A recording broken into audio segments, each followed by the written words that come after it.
Okay, we're going to continue today with the second part of the 6th chapter of the Mother Book. This chapter began with the words, "The 4 powers of the Mother are 4 of her outstanding personalities, portions and embodiments of her divinity, through whom she acts on her creatures, orders and harmonizes her creations in the world, and directs the working out of her 1,000 forces." And then he doesn't say anything about the 4 powers. He describes 3 powers. It's not until this part that he describes the 4 powers. The 3 powers were the transcendent, the universal, and the individual. And these 4 powers are all expressions of the universal, which is the Maha Shakti. The transcendent is of a different order. And the individual is what we're now going to be looking at. So under the manifesting force of the Mother's power into the creation, there are these 4 principles. And I'll talk a little bit about this before we start.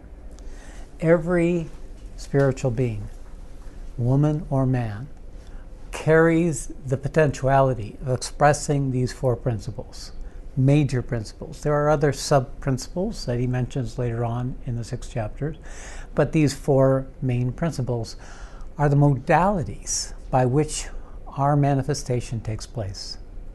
So as we look at the characteristics of each one, we may have 1 or 2 or 3 or 4, all 4 of these qualities.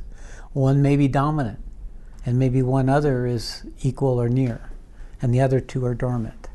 Or maybe one is only one is dormant, and the other 3 are relatively equal. But every one of us carries this capacity of expressing these basic essential principles of manifestation. Principles of manifestation. This entire chapter is about one who has come, who is now a divine worker, the 5th chapter, and is now seeking to serve the world. And he's describing the cosmology and the structure by which that service can be accomplished and how it might demonstrate in each of us. So we're going to pick up where we left off. Satchimai will begin. Imperial Mashwari is seated in the wideness above the thinking mind, and will and sublimates and greatens them into wisdom and largeness, or floods with a splendor beyond them. For she is the mighty and wise one who opens us to the supramental infinities and the cosmic vastness, to the grandeur of the supreme light, to a treasure house of miraculous knowledge, to the measureless movement of the Mother's eternal forces. Tranquil is she and wonderful, great and calm forever. Nothing can move her, because all wisdom is in her. Nothing is hidden from her that she chooses to know. She comprehends all things and all beings, and their nature, and what moves them, and the law of the world, and its times, and how all was, and is, and must be. A strength is in her that meets everything, and masters, and none can prevail in the end against her vast, intangible wisdom and high, tranquil power. This is the principle of Mashwari. This is the principle I call holding space. That is, you are in the space of expanded awareness, but you're in touch with everything going on. You're not disassociated from all the activity that is about you, or that's before you, or that's arising in your space. You, however, are residing in this transcendent quality of being while all this goes on. Now often, these are the first glimmers. Like when my awakening happened, that's the first thing that happened. I was thrown into Mashwari. That's the whole universe. I saw the play of all the forces. It was the purposefulness and the sacrificing and the infinitude of content that this entire creation is going on in the context of the person. The person was seeing their place in the infinitude of all of it. So the nature of the Mashwari, it's both the capacity of referencing to the person, yet in touch with the Supreme at the same time. This is different than the description of the transcendent expression of the Mother previously, the transcendent, universal, and individual. The transcendence beyond that. She is not at all in touch, or that principle is not in touch with this creation. It's this complete holding the possibilities of the sought, the potentiality of the sought, holding the possibilities of the potentiality of expressing itself into possibility. And there are huge forces, huge wisdoms, huge qualities and presences that have nothing to do with the universe. It's the antecedent to the beginning of the creation. So this, Mahashwari, is quite specific. It's a quality that's closer to the creation.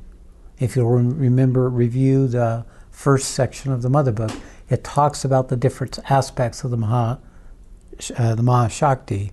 So this is an aspect of the vibhutis and the forces and the emanations that comes from the Maha Shakti. And this is the most subtle, the most expanded, the most transcendent, the one that holds the space for all to be just as it is. Nothing can be overtaken from this quality of consciousness because it's constantly allowing what is to arise. That capacity in each of us to be able to be with what arises, no matter how reactionary we are, no matter how repulsive it may seem, no matter how cruel or indifferent or destructive or creative or positive or beautiful, you are the space for all of this, holding it all in the quality of this transcendent presence of the Mashwari. She carries within her the inherent wisdom. What is wisdom? Wisdom is experiential knowing. You can understand something, but it's only when we experience it that it becomes wisdom. Or you can experience something, but it's only when you understand it that it becomes wisdom. So this quality of wisdom is both the awareness and the experience. The ability to hold both. And that wisdom isn't anything she has to think. It is what she is. She is the wisdom. This principle is the wisdom. It knows everything as it arises. It doesn't have to think it. It knows it. It knows it in a felt way, in an experiential way. The super transcendent wouldn't be attending to any content arising, pure context. But this is a context that is attending to the content that's arising, but in its vast, broad categories. So this is an archetypal principle. All four of these principles are archetypal principles that exist within each of us, and they can be experienced either a glimmer or at some point it becomes your stable state of being. Okay, continue. Equal, patient, and unalterable in her will, she deals with men according to their nature, and with things and happenings according to their force, and the truth that is in them. Partiality she has none, but she follows the decrees of the Supreme, and some she raises up, and some she casts down, or puts away from her into the darkness. To the wise she gives a greater and more luminous wisdom. Those that have vision she admits to her counsel. On the hostile she imposes the consequence of their hostility. The ignorant and foolish she leads according to their blindness. In each man she answers and handles the different elements of his nature according to their need and their urge and the return they call for, puts on them the required pressure, or leaves them to their cherished liberty to prosper in the ways of the ignorance or to perish. This isn't the fuzzy, warm, and cuddly mother. This is an event of nature. If we wanted to say anything, we could say the principle of Mother Nature, or Gaia.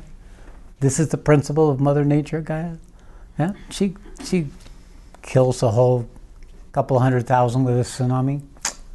You know, she preserves another 100,000 from the tsunami. It is all equal. The key with this principle, the thing that is unique to this, is that she is holding the purpose for the creation.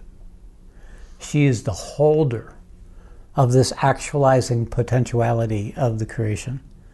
And she is the broad strokes, the large vision. She doesn't get caught up in the details. She sees the big pictures. She cares less for the details.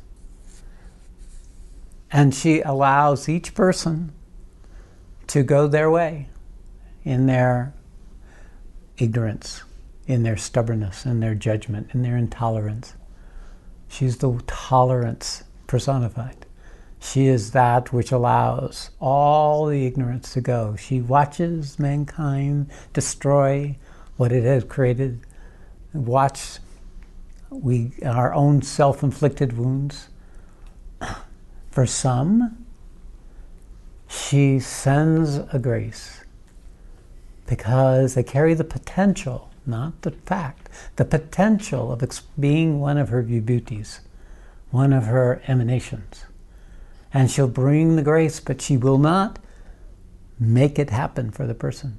They literally are, in this principle, simply given the possibility, and then she leaves it be, to succeed or to fail. However, her other emanations play a role in supporting the opportunity, the possibility that she has identified her grace, directed her grace towards. So when she introduced herself to me, it felt feminine. But at that time, the first awakening, it was very hard to tell if there was any principle behind it. To call it the mother would be just a labeling anyway. But it's this principle that holds the purpose of the creation, like the mother holds the household. So there was this sense of being held, but by something so subtle, so vast, so impersonal, that it may not bring you any comfort, or it may not be something you could tangibly experience. But if you touch it, she gives you the glimpse of the wisdom, the glimpse of the nature of the yugas, the times, the broad strokes, that even the planet, how small, the solar system, how small, the universe, how small, this all small in comparison to her. She watches over all the manifesting kingdoms in that Mahashwari.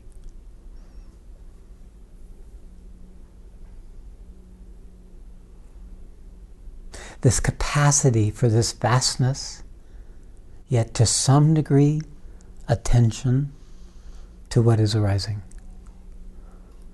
It's impersonal.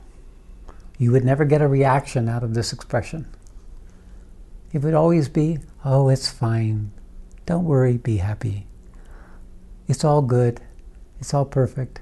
If someone has the Mashwari content, it just allows the person to discover for themselves what works and what doesn't work. Only once in a while, well, there will be this affection or this love or this compassion, and she'll say, you might want to think this. You might want to consider this. But she doesn't give any emphasis to that. If you weren't paying attention, you wouldn't know. You were just given the direction. So subtle, so vast. This quality, this sense of that huge wisdom, huge knowingness, huge spaciousness. So whatever little piece of spaciousness, of this quality of beingness, that can allow whatever is arise and not be shaken, not be disturbed, not be lifted up or cast down, to be in this unchanging vastness, no matter what arises. Of course, it takes time to develop this in a substantial way for any person who comes into this state. You may not ever meet someone who this is their dominant quality, personally. In this quality by itself, it has no dynamic principle other than this quality of presence and recognition. It can see you. There's this sense of being seen, like the stars are looking at you, the trees are looking at you. There's this quality of knowing you're there uniquely in her vastness. Okay, continue. For she is above all, bound by nothing, attached to nothing in the universe. Yet has she more than any other the heart of the universal mother, for her compassion is endless and inexhaustible. All are to her eyes her children, and portions of the One, even the Ashura, the Rakshasa, and Pishasha, and those that are revolted and hostile. Even her rejections are only a postponement. Even her punishments are a grace. But her compassion does not blind her wisdom or turn her action from the course decreed. For the truth of things is her one concern, knowledge her center of power, and to build our soul and our nature into the divine truth, her mission and her labor. So she rules over the demons, the Asuras, the devils, the seducers, those that distort, those that project falsehood, the treacherous, the manipulative, the power-seeking, the greed. All this is hers.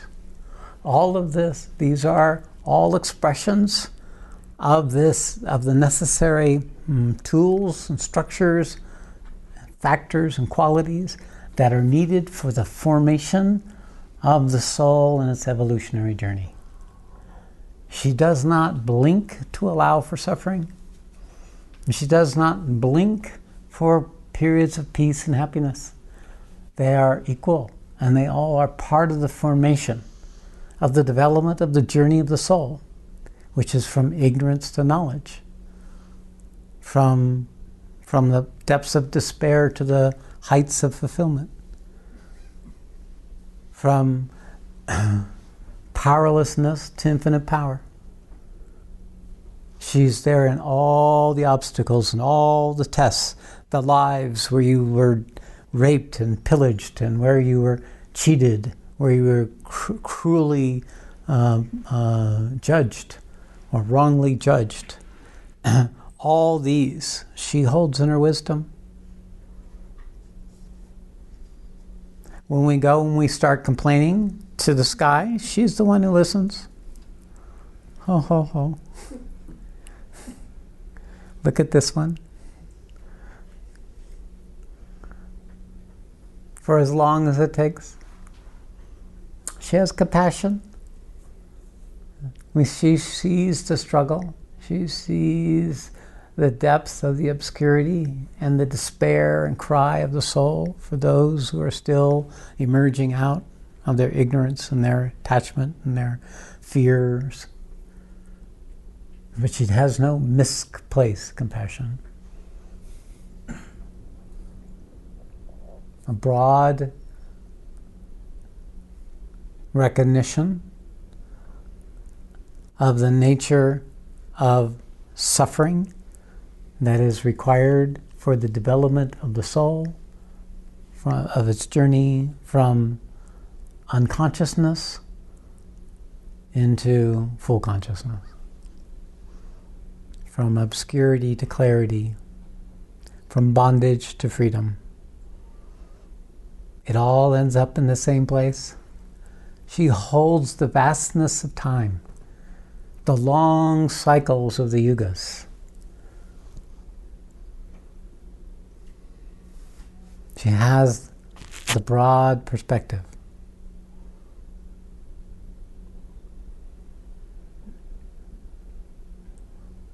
Okay.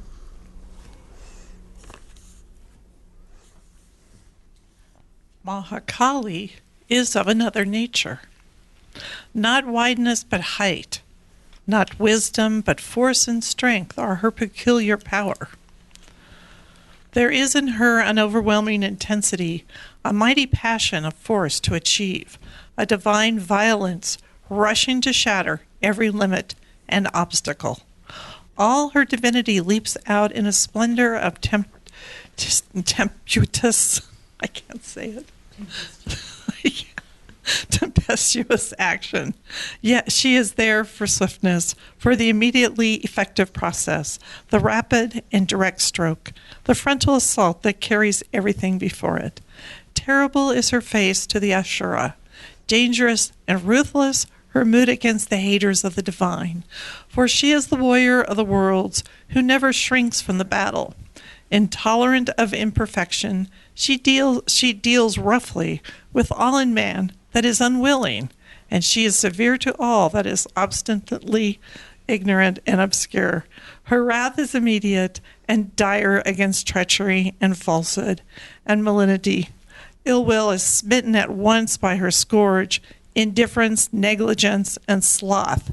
In the divine work she cannot bear, and she smites awake at once with sharp pain, if need be, the untimely slumberer and loiterer, the impulses that are swift and straight and frank, the movements that are unreserved and absolute, the aspiration that mounts in flame, are the motion of Maha Kali. I really like this one. She kicks ass. You know, it isn't a quality we get along with. Someone who carries the Maha Kali force is usually the most difficult human being you've ever met. They really don't care what you think. They have what they think, what they see. They're the ones who have the intolerance and the judgment and the reaction, and they're swift in their moodiness and their reactions and their intensity and their rightness and all the rest of it. This is the kind of the rough version of Maha Kali, but not much different.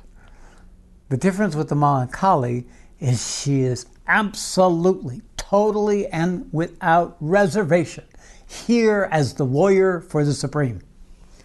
She is here to cut the obstacles and to destroy that which stands in the way, to wake up that which is sleeping.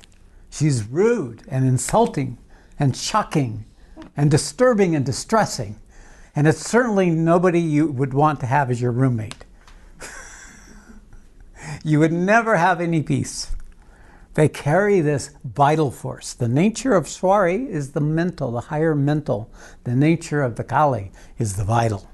She is the vital, the Kshatriya, the warrioress, the warrior that will do whatever it takes in order to bring forward what she or he sees is the truth at that moment that needs to be spoken, if it's liked or not. And it doesn't give a damn about the consequences. It's a destructive force if left unbridled, unmanaged. If it wasn't purposeful, it would destroy, it wouldn't know when to stop. It would destroy everything that wasn't true. And if she was allowed the free rein, there would be nothing left. And then she would be happy. All gone, all destroyed. Then she would be fulfilled. I served you, Lord. See, now all of this is gone. All there is that which is without that, without all this content. So she can be scary. She can be threatening. She can be angry. She is totally unreasonable. You can't talk her into anything that she doesn't want to be talked into. She's in charge. Now, you got to understand, the mother of Pondicherry, Sri Aurobindo's partner in the manifestation of the mission, she was just demonstrating these qualities. And everybody in the ashram was saying, we liked it better when you were running the show to Sri Aurobindo. Who, you put this witch, this Western white woman in charge of your mission, and she's demanding, and we got to do this, and we got to do that, and we can't, just take it easy, we can't do it the way we like to do it. She's intolerant for it, the lazy, unobscured, unexamined qualities of the human being. Kicks ass. I really like this one. Okay, let's continue. Her spirit is tameless. Her vision and will are high and far-reaching, like the flight of an eagle. Her feet are rapid on the upward way, and her hands are outstretched to strike and to succor. For she too is the mother, and her love is as intense as her wrath, and she has a deep and passionate kindness. When she is allowed to intervene in her strength, then in one moment are broken, like things without consistence, the obstacles that immobilize, or the enemies that assail the seeker. If her anger is dreadful to the hostile, and the vehemence of her pressure painful to the weak and timid, she is loved and worshipped by the great, the strong, and the noble, for they feel that her blows beat what is rebellious in their material into strength, and perfect truth hammers straight what is wry, and perverse, and expel what is impure or defective. But for her, what is done in a day might have taken centuries. Without her, Ananda might be wide and grave, or soft and sweet and beautiful, but would lose the flaming joy of its most absolute intensities. To knowledge she gives a conquering might, brings to beauty and harmony a high and mounting movement, and imparts to the slow and difficult labor after perfection an impetus that multiplies the power and shortens the long way. Nothing can satisfy her that falls short of the supreme ecstasies, the highest heights, the noblest aims, the largest vistas. Therefore, with her is the victorious force of the divine, and it is by grace of her fire and passion and speed if the great achievement can be done now rather than hereafter. She is not patient, impatient. And if she likes you, she sees the truth in you. And if she sees the truth in you, then she's going to cut out everything that's not truth in you. And she will do it no matter how much you moan and complain and say no and poor me and I can't do this, I'm not strong enough. She won't care, she won't stop. She is just carving out the stone to find the statue. She is the one that will hack away at what it is in you that you're still completely unable to see. So if she catches you, she gets the scent of you, then she can be relentless. This is not the wise Mashwari that gives space for you to take as long as you want, as many lifetimes as you want. She is impatient. And she demands, she insists. She keeps confronting and pushing in front of you again and again, without relief, without mercy. Those things that are still need to be met, seen, awakened in you. This is the wild wisdom of some of the spiritual teachers, where they are beyond reason, and they are threatening, they're intimidating. They would say things like, I'm here to kill you. I'm here to kill that can die. And we'll leave that which can't. So I'm here with murderous intent. I'm here to destroy you. Everything that you've held dear, everything you make precious, everything you true believe you've attained and hold as right, I will destroy all that so that there is nothing left but that which cannot be destroyed. That which cannot be insulted. That which cannot be overtaken. That which cannot be incapable. She's the drill sergeant. Stand up. Your button's loose. Straighten your shirt. It's calls you up, preparing you for the battle, preparing you for the work that is required. She is the boot camp personified. She breaks you in. The other component is that she works in conjunction with the other the other three expressions, the Mashwari, Maha Lakshmi, and Mashwari. She becomes the protector. She becomes the aid, the partner for those qualities in yourself that carry some of these divine capacities, to bring them forward. She shortens the amount of time that it takes for these qualities to become forward. She makes it clear and apparent. This is the demand. With me, it's a pressure. When I do my work, I come forward with an intensity or an intent. Intensity and intent, almost the same word. An intent. And the intent has a purpose. And the purpose creates a pressure.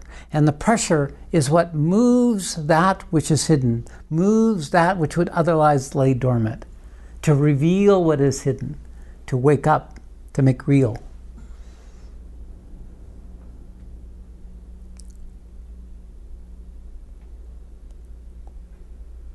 My brother George carries this force more than I do, but he's an old warrior. He's been beaten up and he's lost use of his legs and he's staggering around, but he has the same capacity in him that the Mahakali has. He brings more of the Maha Lakshmi than he ever used to have. He has more compassion than they ever used to have. I remember he would get so sick with my mentalization. When I was on the spiritual path in India, he came in the first 3 months, and I would start explaining what was going on. And he would just whack me on the head. He would just whack me. You're just so stupid. You're just stupid. You don't know anything. And sometimes he would take me and he would just shove me into the traffic, like to get me run over. It's like I was just disgusted with that part of me. How can you be so stupid? He used to say, all the time. Eventually I had bruises up and down my shoulders. I went to my teacher and I say, he's beating me up. I'm not sure I'm going to survive. That's George in his rough, when he was feeling his power, when the Kali was strong in him. Yeah, not all of you who may have met George have been spared from that part of him. But what he is he is loyal. He is true to his word when it comes to God and truth. He will demand nothing but the highest truth. And now he's come to the place where he'll tolerate your ignorance. He'll tolerate your opinion and your view. He won't say anything. He's become wise. But the Kali is still there.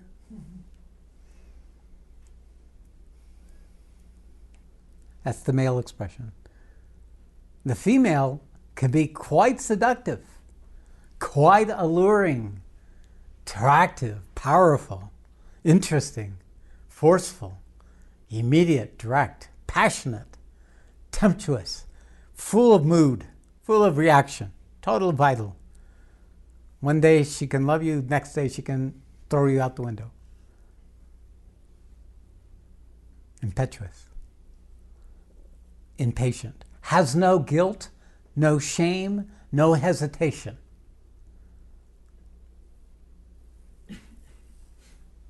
Always right in her mind.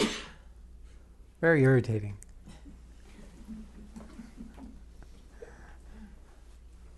By itself, without the wisdom, always right, no matter whatever the particular field she's working in.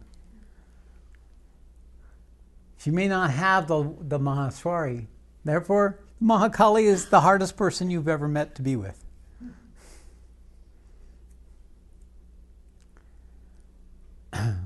So these are archetypal principles that exist in all of mankind, and therefore all of us have a piece of these. Okay? Wisdom and force are not the only manifestations of the Supreme Mother.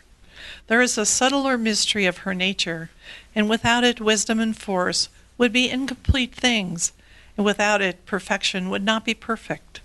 Above them is the miracle of eternal beauty, an unsizable secret of divine harmonies, the compelling magic of an irresistible universal charm and attraction that draws and holds things and forces in beings together and obliges them to meet and unite, that a hidden Ananda may play from behind the veil and make of them its rhythms and its figures. This is the power of Maha Lakshmi, and there is no aspect of the divine Shakti more attractive to the heart of embodied beings. Maheshwari can appear too calm and great and distant for the littleness of earthly nature to approach or contain her.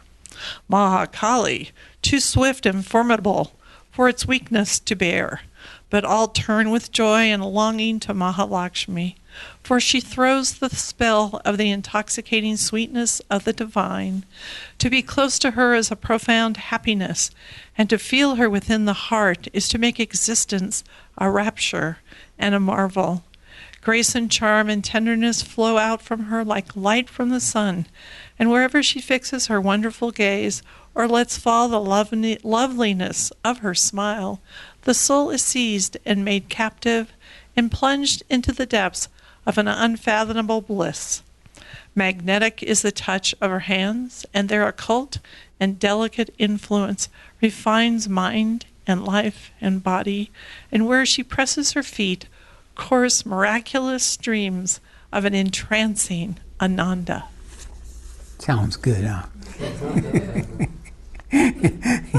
Okay, I'll take that one. You can have the last one. The characteristic is, elves and dwarves and fairies' dust and Peter Pan and Disneyland. They all have something of this charming quality of the Mahalakshmi.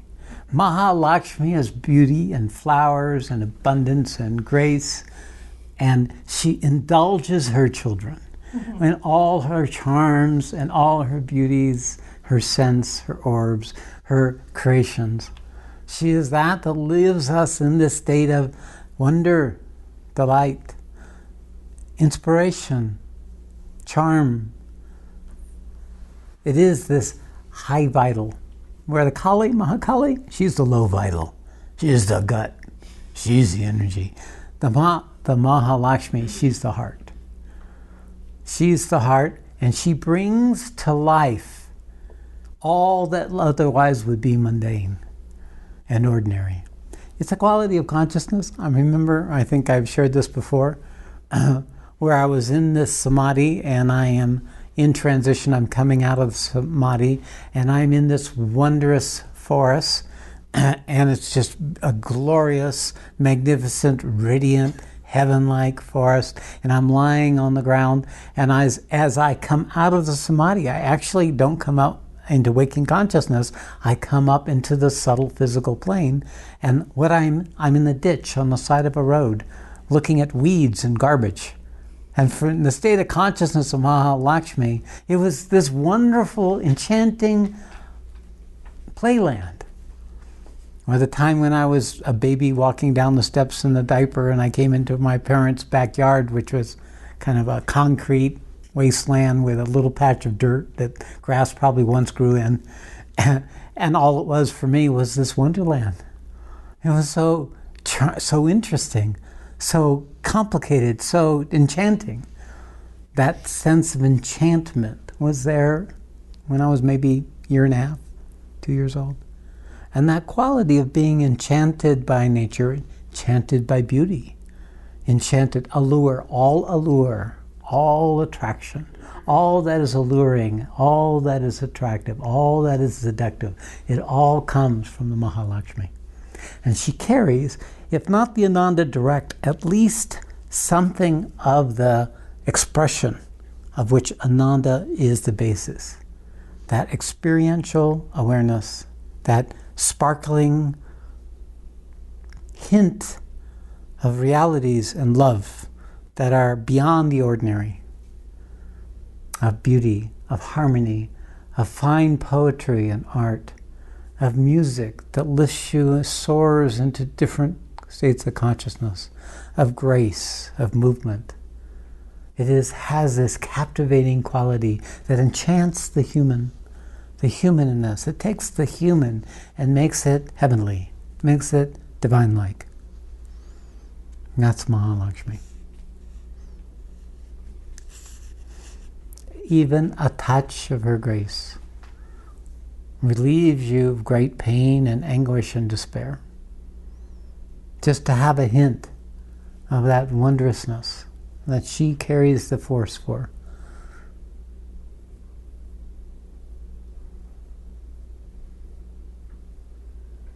This is the fantasy. This is the New Age spirituality. This is it's all good, let us be light workers, dancing for the upliftment of mankind. It is this hopeful, expanded, delightful possibility that life is. Sattva Rajas.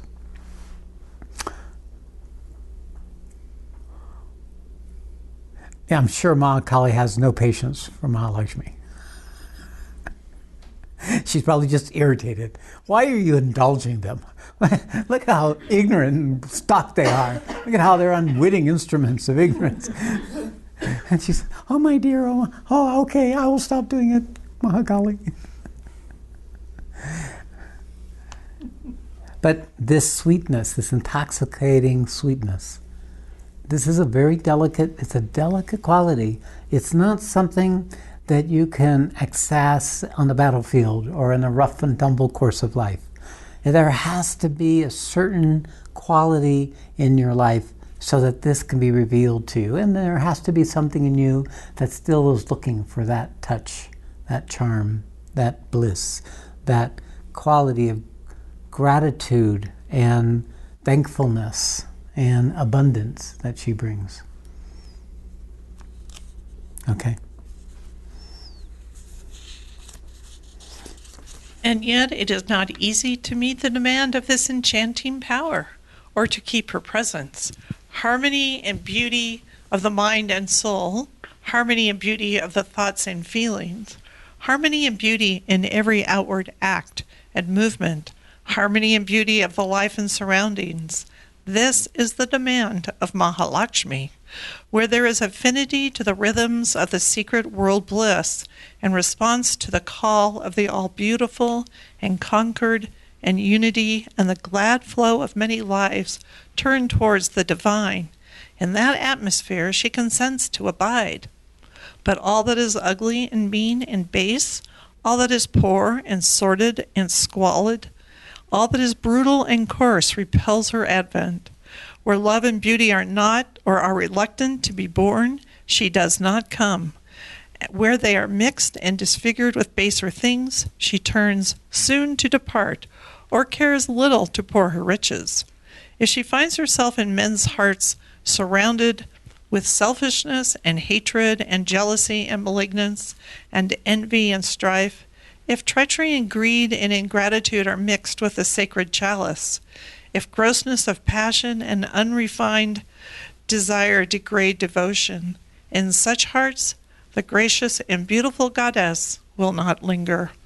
A divine disgust seizes upon her, and she withdraws, for she is not one who insists or strives, or veiling her face, she waits for this bitter and poisonous devil's stuff to be rejected and disappear before she will found anew her happy influence. Your fairy godmother, right? a little sprinkling of pixie dust, and you're full of, you feel light and alive and full of charm and beauty. So this quality, this is a higher vital quality.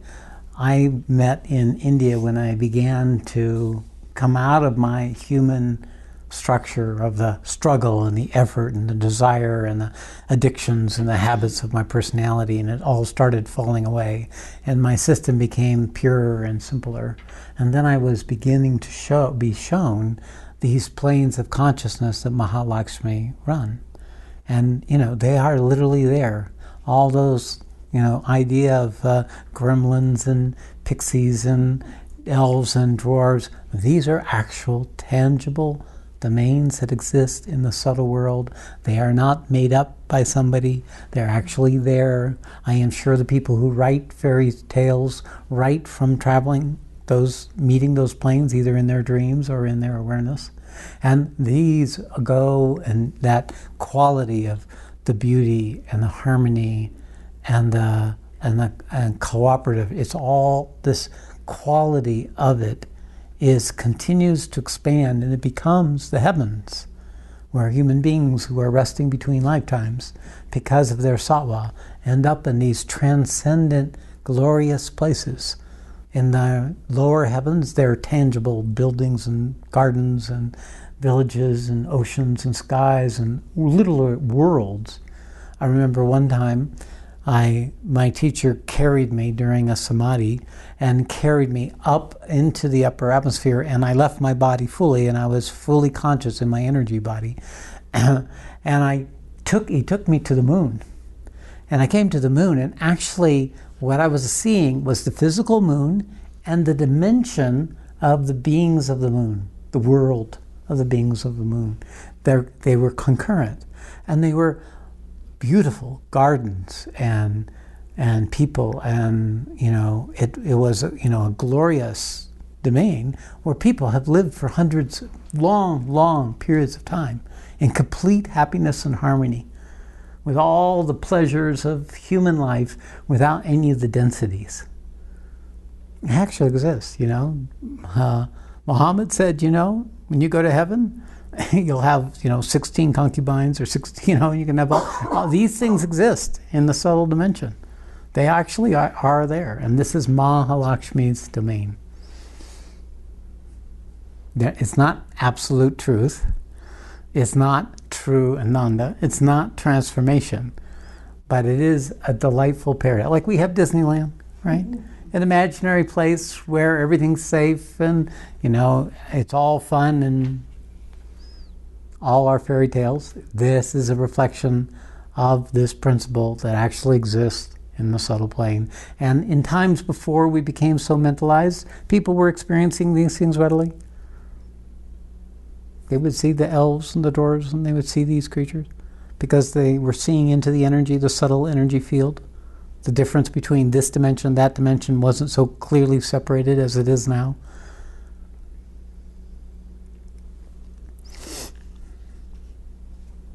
Okay, continue. Aesthetic bareness and harshness are not pleasing to her, nor the suppression of the heart's deeper emotions, and the rigid repression of the soul's and the life's part of beauty.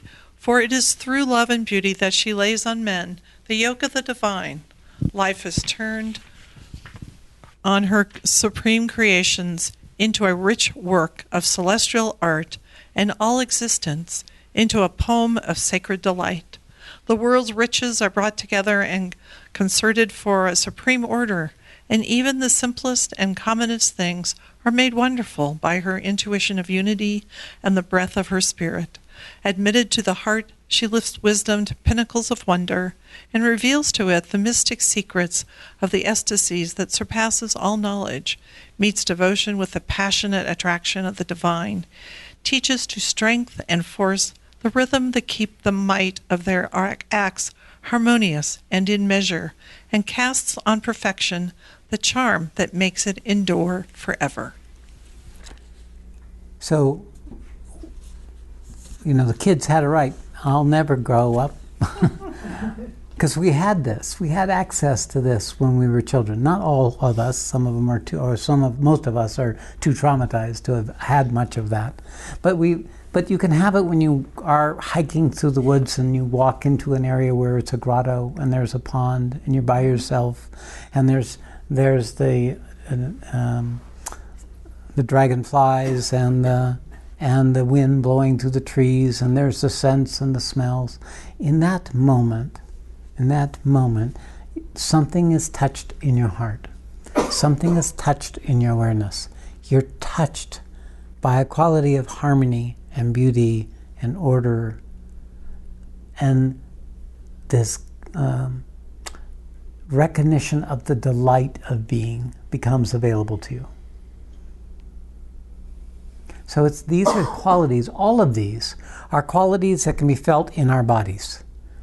Mashwari can be felt, Maha Kali can be felt, Maha Lakshmi can be felt, and so can Maha Saraswati. These are like personal attributes. These are personality types or segments of personality types we can move into relationship with in ourselves. So I know I've just been in the battlefield too long. When I was young, I had much more access to Maha Lakshmi, but I was raised in a concrete jungle in a fast-growing ghetto in the Bay Area, Richmond, California. And it was hard and rough and demanding and noisy, very little nature, just a large lawn with some playground equipment and, playing on the train tracks, seeing who was the one most able to stay on the tracks before the train came, right? That we would test who would be the last one standing. So there wasn't much room for Mahalakshmi. And there wasn't much interest for Mahalakshmi, I must say. I had too many lives as a warrior, too many tests and demands. So for me, when truth came, I became less interested in these things. When I knew there was something that I wanted to create, something that I needed to figure out, something that I want to have work, I didn't spend much time in Mahalakshmi. But I knew her whenever I would fall in love. I could fall in love. When I was a young man, I had the gift. I could fall in love. I loved falling in love. And more times than not, they never knew. I meet people years later and I said, I was really in love with you. And she said, damn, why didn't you tell me?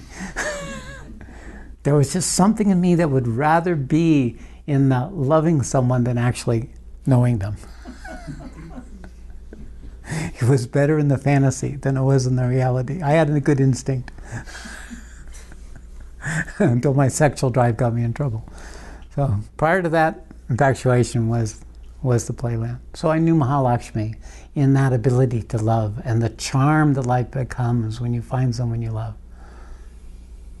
It just becomes a radiant. And I truly have that side of my nature. So we can have these parts in ourselves and they're not contradictory. They're actually co-creators. They show different vibrational frequencies of existence. And so to have these, it's like having a flute with all the holes open, rather than a flute with one hole, so you could only play one note. You have a flute with 4 holes, and you could play all the different notes. And each augments the other. Each adds quality and character to the other. So the Maha Lakshmi brings this grace, this beauty, this love, this delight to the wisdom, to the Mahakali, and to the perfection. So you see that they all assist and play and interact with each other to create a full expression of the divine manifestation. Okay. Maha Saraswati is the mother's power of work and her spirit of perfection and order. The youngest of the four, she is the most skillful in executive faculty and the nearest to physical nature. Mahashwari lies down the large lines of the world forces. Mahakali drives their energy and impetus. Mahalakshmi discovers the rhythms and measures, but Maha Saraswati presides over their detail of organization and execution, relation of parts, and effective combination of forces, and unfailing exactitude of result and fulfillment. The science and craft and technique of things are Maha Saraswati's province. Always she holds in her nature and can give to those whom she has chosen the intimate and precise knowledge, the subtlety and patience, the accuracy of intuitive mind and conscious hand and discerning eye of the perfect worker. So Maha Saraswati, this is perfection. This is that quality in us that can become very attentive to details, to the parts of life, and get value out of them. This ability to be interested in learning, to learn something, to figure out something, to solve the problem, to build something, to make something, and to become skillful at that. I remember when I was very young, I played with blocks and tinker toys and logs that we would build houses all the time. That's what we did. And I just loved that stuff. And I would have little soldiers and build little castles and then create little battles. There was this whole creating of worlds, this creating and figuring out. Later, it was making, we were very poor, but I loved to make things, and I learned to make cars and airplanes out of toothpicks.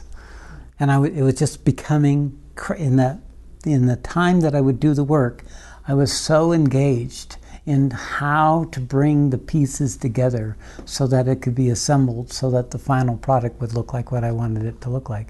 And all the problems and troubles that would happen, trying to move it before the glue dried and it fell apart, and so you have to start all over again.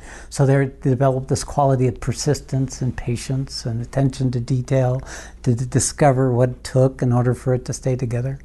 And so the Saraswati was very strong with me.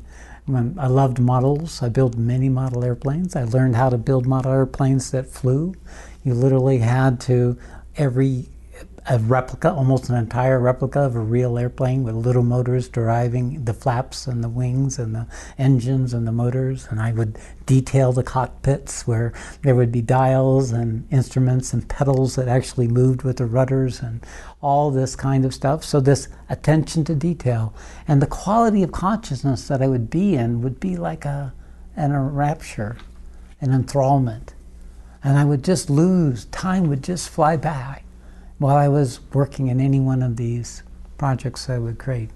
Art, when I was an artist, this was another means by which I was constantly struggling to bring perfection in the watercolor and the oils and the sketch and photography and all these different modalities. And this process of losing myself and bringing forward some kind of perfection, coming forward out of not being able to do it and being able to do it, developing the skills, the patience, in order to bring forward the quality that was inherent in the materials or in the type of project that I was working with. So the Maha Saraswati is where the tire meets the road. It's where the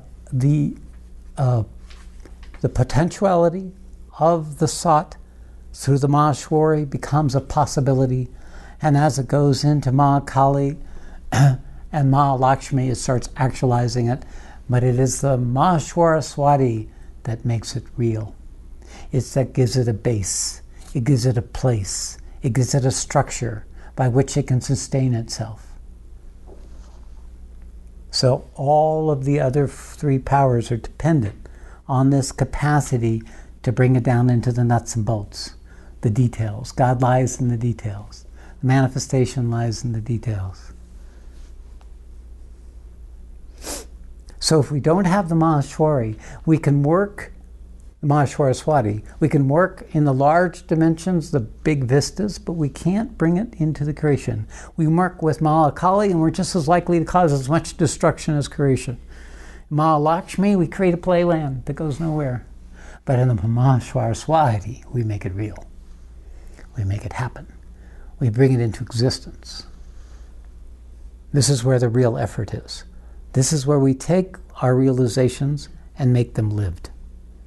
We make them something that can be demonstrated in our whole personality and in how we interact with the world and the role that we have to play in bringing forward this potentiality of the Sat into the actualization of the Tat. Okay?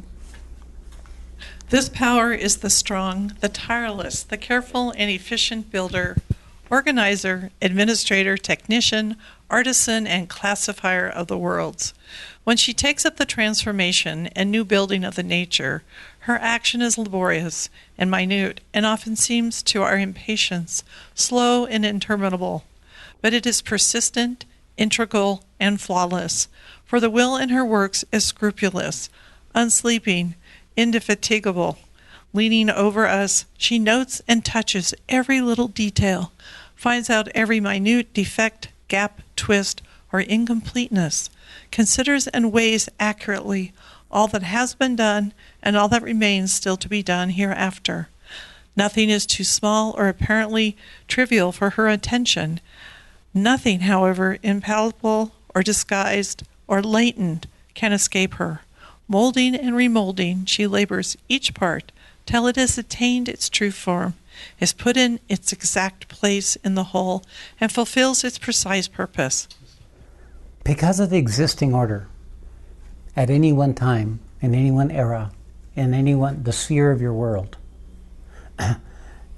in order to bring something that brings a higher possibility into that existing order, you have to know the existing order. Like a scientist who wants to build a rocket ship, it has to understand the principles of gravities and materials and thermodynamics and the rest of it. It has to know the existing rules of the game before it can build something that takes it further. It has to familiarize itself with what has happened, what is the listening, what is the readiness, what is the capacity, and then expand on that. And it takes this attention to detail. It takes this patience, this perseverance, this constantly looking for what's not working or what you're not seeing that needs to be seen, the seeing of which will allow whatever is brought forward to be more true. And what is true? True is that which lasts. True is that which has a role to play in the purpose of that time, that place, that era. So the Mahashwaraswati is the actualizer, the one who brings it down so that it can become a stable base for a new possibility. Be it in art, be it in beauty, be it in science, be it in architecture, or be it in creating a spiritual movement, or in creating a new teaching, or in creating a thing like psychology, or creating a new way of perceiving reality, a new way of understanding how to make things work so that there is a greater possibility of that which lasts to remain. To create a stable system by which the inherent potentiality that's there in every circumstance can be brought into possibility and actualized. So rather than just a descent from above, it's also an evolving from below, working with that which doesn't work, finding it is that's still stuck, that's still resistant, that's still not seen, that's still not understood, and then with that build a higher order, a higher possibility out of that. So this is the real creator, the creatix. This is the one that brings something into existence that can have a role to play in the overall purpose. Mahashwaraswati by herself would be too focused on one thing. She'd be the obsessive compulsive neurotic, right? Her house is impeccably clean. Every nook and corner is clean with a toothbrush. The bottom line of it, that's where Mahashwari would not be able to fill her mission except for in that bathroom, in that kitchen, in that cabinet. So it's too small of an arena. But you give it Mashwari or Mahakali or Mahalakshmi, then the Mahaswaraswati can have a larger vision, a sense of the greater opportunity to be able to create, to invent, to expand outside of that. I could say all obsessive compulsives are just Mahaswaraswatis that haven't found their purpose. They haven't found the thing to fix, so they end up fixing something that doesn't need to be fixed. And they keep trying to make something that's already perfect more perfect. So it becomes this goes nowhere structure.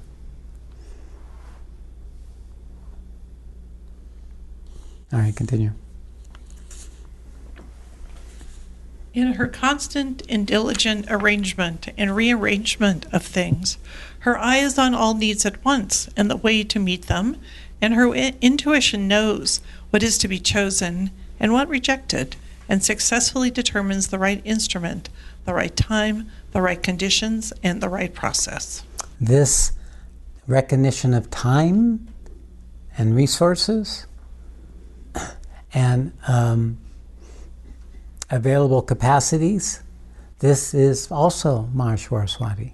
It's not just her, because Mahaswaraswati, when she is managing, then has to be working with many different expressions of the divine, and she ends up having to watch over all the pieces to see that everyone's playing their part, they're clear about their part, they learn how to make their part more and more effective. So this is the Mahaswaraswati that Sri Aurobindo is describing here, because this is exactly how the mother of Pondicherry ran the ashram. She created a principle, an idea. She started with a common cafeteria, and she made the common cafeteria the battlefield for training people how to be in action. And she designed the structure so that every person came, just like we have the residential program. They were the criteria. Their criteria, they had to give up all their wealth. They had to give up their entire family, even if they were married and children, as if forever. They had to commit themselves fully to the direction and the guidance of Sri Aurobindo and the mother. And they were given a job. And their medical care was taken care of, their room and food was taken care of, and the cafeteria the dining hall became the organizing principle for the whole thing. And then as they grew larger, they had a printing business, and they had people who did weaving and laundry and construction and furniture making, all spread throughout the town of Pondicherry. All of this was the mother of Pondicherry holding the vision of Sri Aurobindo and being able to see how each piece, each part played a role, when it was needed, what was the sequence, where were the people, what were the methods, the management, the procedures that had to be set in place so that this entire opportunity that she was holding could manifest. So the Mahashwari is not just the perfection in this minutia, it's the perfection in administration, it's the perfection in all activities that we may be able to take upon ourselves, or that may come upon ourselves. It could be like Sahaj building the wall once again in Chipmunk. The learning of what worked and what didn't work, discovering the technique and the methods, doing it day after day to create a more perfect, lasting structure. So any one of these projects, any one of these things can become an expression for the Mashwari within ourselves. And what happens when we complete it? There is this sense of deep fulfillment. I did it. It's done. Just like when you clean your kitchen or make your bed or wash your laundry. There is this sense of completion that comes when you've done what needs to be done. This is the Mahaswaraswati in you. Okay. Carelessness and negligence and indolence she abhors. All scamped and hasty and shuffling work, all clumsiness and à peu près and misfire, all false adaptation and misuse of instruments and faculties, and leaving of things undone or half done is offensive and foreign to her temper. When her work is finished, nothing has been forgotten. No part has been misplaced or omitted or left to a faulty condition. All is solid, accurate, complete, admirable, nothing short of a perfection satisfies her, and she is ready to face an eternity of toil if that is needed for the fullness of her creation. Okay. So this is like the final walkthrough in architecture, right? So I've gone through all the process, did all the drawings and all the plans, coordinated with all the contractors, all the subcontractors. They put it together. We went through all the problems, all the delays, all the lack of materials, and all the owner finding out, no, I really didn't want it that way, I want it this way. All the change orders. And then you're down to the final walkthrough. And this is where, well, how come this door doesn't close completely? How come it's uneven over here? This is where this blind is not working in the same way the other blinds work. There's this having to walk through, and every piece and every part, HVAC system, do they have all the materials? Do they have all the warranties? The appliances, the fixtures, the floor finishings, have they been done? There's this checking it off, check it out. The work is not done until every detail has been attended to and it is complete. And then the fullness comes. But it's tedious, meticulous, grinding in its exactitude and its demand to bring forward something that lasts. Okay. Therefore, of all the mother's powers, she is the most long-suffering with man in his 1,000 imperfections, kind, smiling, close and helpful, not easily turned away or discouraged, insistent even after repeated failure. Her hand sustains our every step on condition that we are single in our will and straightforward and sincere. For a doable mind she will not tolerate, and her revealing irony is merciless to drama and histrionics and self-deceit and pretense.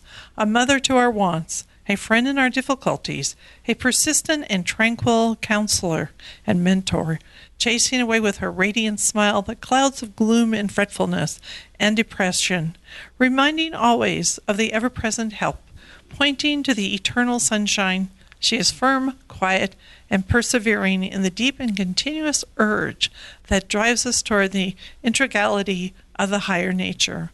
All the work of the other powers leans on her for its completeness, for she assures the material foundation, elaborates the stuff of detail, and erects and rivets the armor of the structure.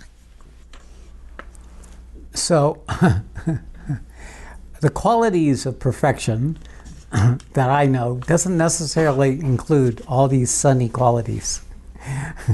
For me, it was pretty much irritation.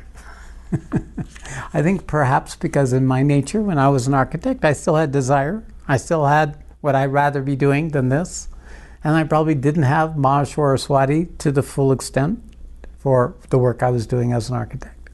So this having to do what seemed to, initially I was a designer. I was hired as a designer in almost all my jobs.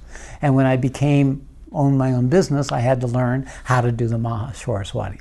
So the Maha Shakti is then I had to learn how to produce drawings and do all that, bring the vision into reality and work with the numbers and the contractors, and that whole training period that architects go through when you come out of the dream into the reality. So there was this. I wouldn't say I was patient, but I was supportive, and I think the qualities of patience came as time went on. As I became more experienced, there was more tolerance for being able to be with people in their imperfections and their struggling to do it in a way that I already knew how to do it. So I had to learn how to let go of doing it the way I expected, the way I was used to doing it. So this whole process of becoming Mashwari was the universe making me more perfect. It wasn't until I left behind the world of desire and fear that the possibility of Mashwari has come to me. So, and that is what I am with all of you. It's patient, meticulous. I look at all the details. I look at what is left. I look at what is, what can be built upon, We work with that for as long as it takes. For the rest of my life, the rest of your life. It doesn't have in me, it doesn't have anything you would rather be doing. It doesn't have anything, any expectation that it will happen sooner than it will happen. There is this patient, enduring, supportive resolve. I became resolved. And in the resolve, the impatience and the judgment disappeared. So the quality of Mashwari he's describing here is one who has come to the state of almost perfection in the manifestation. In the Bhagavad Gita, in perfection is one who has transcended the three gunas, is no longer being impacted by the sattva, rajas, or tamas, or I can't say that, no longer being identified with the sattva, rajas, or tamas, not preferring the rajas over the tamas, or the tamas over the rajas, or the sattva, or over the rajas or the tamas, to be gunadic. So when one is gunadic, then you can undertake any task, no matter how difficult or how unworkable or how long it may take, because it doesn't have anything else it needs to do but that. Okay, we're going to stop here. This is the wrapping up of the second part of the 6th chapter. So our next meeting, we will do the third and last part of the 6th chapter.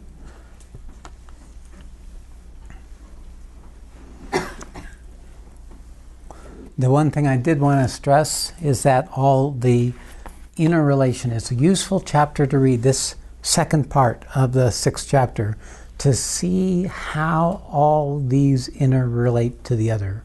For example, the Maha Kali and the Maha Shwaraswati would create dissatisfaction, demand, and impatience in the manifestation of the perfection. It would accelerate, it would push, it would demand. The Mahalakshmi with the Maha Shwaraswati would bring the charm and acceptance and love and the support. And the Mashwari probably wouldn't even have anything to do with Mahashwaraswati. But Mashwari would give the long view, would give the perspective, to give the ability to step back from the content and the detail and the problems and the issues, to see, okay, this is going to take longer than we expected. This is how it has to happen. So this interface of these four qualities, the nature of these are pointing to archetypal structures that the gunas represent in all of humanity. The combination of gunadic types. Mahashwari being pure sattva. Mahakali being rajas, pure rajas. Mahalakshmi being the sattva tamas. And the Mahaswaraswati being the tamas sattva, but with rajas for perfection. So they're all representing expressions of the possible combination of the gunadic types. Okay, all right. We completed another section of the Mother Book. Let's finish with a meditation.